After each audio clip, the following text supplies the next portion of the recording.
Hi, you're watching Fizz, and today we are going to discuss a very important 12th standard topic, the Lac Operon. Here the word operon refers to cluster or group of related genes, and operon are always found in bacteria, prokaryotic bacteria. The word lac refers to lactose. Lactose is a disaccharide. So whenever the bacteria has the food as lactose, the operon, that is the group of genes, will be activated, and as a result they will produce proteinaceous enzymes, and these enzymes will go and digest the food lactose. If the bacteria don't have lactose as its food, then the operon gene will not be expressed. As a result, enzymes will not be produced. So only when the bacteria needs the food, the operon will be regulated.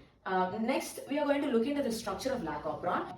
We'll start from the left side. There are three structural genes that makes up the Lac Operon: Z, Y, and A. Remember, these three are different genes, but they have a common function, so they are called as the operon or the Lac Operon genes. Next to them we have the O, which is the operator. It's going to operate the genes, and next to it we have the promoter gene, and before that we have the inhibitor gene. When the bacterial cell has its energy source as glucose, the I gene will be transcribed. So transcription happens. As a result, the byproduct of transcription is mRNA. The name of the mRNA is repressor mRNA. The repressor mRNA will be undergoing another process called translation. As a result of translation, it will produce a byproduct called protein, and this is called as a repressor protein. So by the expression of the I gene, repressor protein is formed. This repressor protein goes and binds to the O gene, thereby blocking the O gene. The RNA polymerase is readily available for transcription, and it binds to the P site, but then it cannot do its job because the operator site is blocked. So thereby, the transcription of the Z, Y, and A genes are blocked.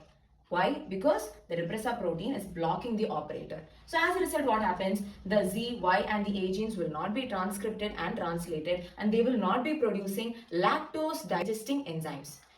It makes sense because there's no lactose for the organism to digest lactose, so these genes will not be expressed. Sometimes when glucose is not readily available, and if lactose is available, lactose is not an easy sugar like glucose. It's a disaccharide. It's a little difficult for the bacteria to digest the lactose. The Lac Operon gene should be activated so that the bacteria can digest the lactose. So what happens here? The usual I gene will be expressed. As a result, it produces the repressor mRNA and repressor protein. The repressor protein will be blocked in this case by a special appearance. It is none other than the lactose itself. Lactose here acts as an inducer, and the inducer binds to the repressor protein, thereby inactivating the repressor protein like this.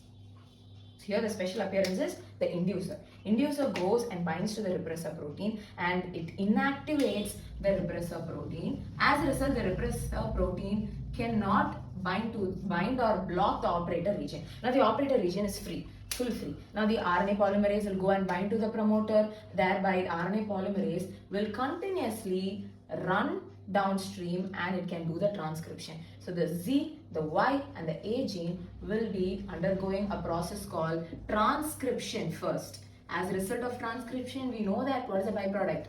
mRNA. In this case, they don't individually produce one mRNA. Together, since they are called operons, together they will produce only one mRNA called the Lac mRNA.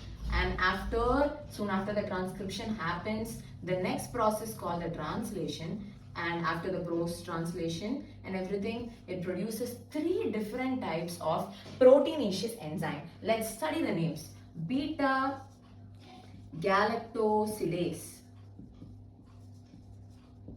The second one is permease, and third enzyme is transacetylase. So these three are the enzymes because of the expression of three genes. So let's go one more time. When the gene Z is expressed, it produces beta galactosylase. Expression of gene Y results in the enzyme permease, and expression of gene A results in an enzyme transacetylase. So although these three enzymes together will digest the lactose now. This classical model of Lac Operon was proposed by Jacob and Monod. This topic is given in State Board Syllabus Biozoology page number 78 and 79. Happy learning!